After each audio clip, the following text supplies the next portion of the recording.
দুটি ক্রমিক সংখ্যার বর্গের অন্তর 119 হলে ছোট সংখ্যাটি কত হবে? 119 হয় যদি, তাহলে ছোট সংখ্যাটি কত হবে? এই অঙ্কটা করার আগে আমরা একটা গুরুত্বপূর্ণ বিষয় দেখে নেব। যদি এরকম ছোট সংখ্যাটি কত হবে, বড় সংখ্যাটি কত হবে, এরকম যদি বের করতে হয়, তাহলে আমাদের দুইটা সূত্র আছে, ঠিক আছে? সূত্র দুইটা আগে দেখাচ্ছি, তারপরে অঙ্কটা করতেছি। যদি ছোট সংখ্যা বের করতে বলে, তাহলে বর্গের অন্তর, ঠিক আছে? ছোট সংখ্যা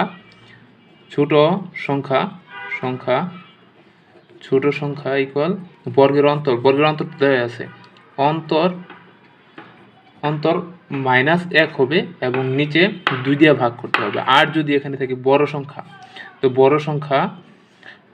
বড় সংখ্যা ইকুয়াল অন্তর, বর্গের অন্তর, যে অন্তরটা দেওয়া থাকবে ওইটা লিখতে হবে, এবং আমাদের লিখতে হবে এখানে +1, ঠিক আছে? এখানে +1 দিয়ে 2 দিয়ে ভাগ করতে হবে, ঠিক আছে? তাহলে আমাদের এই অঙ্কগুলো ফলাফল আমরা নির্ণয় করতে পারবো খুব সহজে এবং খুব কম সময়ে। আর এখানে কি বলছে? এখানে বলছে হচ্ছে ছোট সংখ্যাটি কত, বর্গের অন্তর এত হলে ছোট সংখ্যাটি কত। তাহলে আমরা কোন সূত্রে ফেলবো? তাহলে বর্গের অন্তর কত? 119 1 ডিভাইডেড বাই 2 কত হয়? 18 ডিভাইডেড বাই 2। তাহলে যদি আমরা বর্গ করি, তাহলে এটা কাটাকাটি করলে কত আসে? 59। আর এটাই হচ্ছে আমাদের আনসার, ঠিক আছে? এই অঙ্কগুলো আমরা খুব দ্রুত সময়ের মধ্যে এভাবে করব।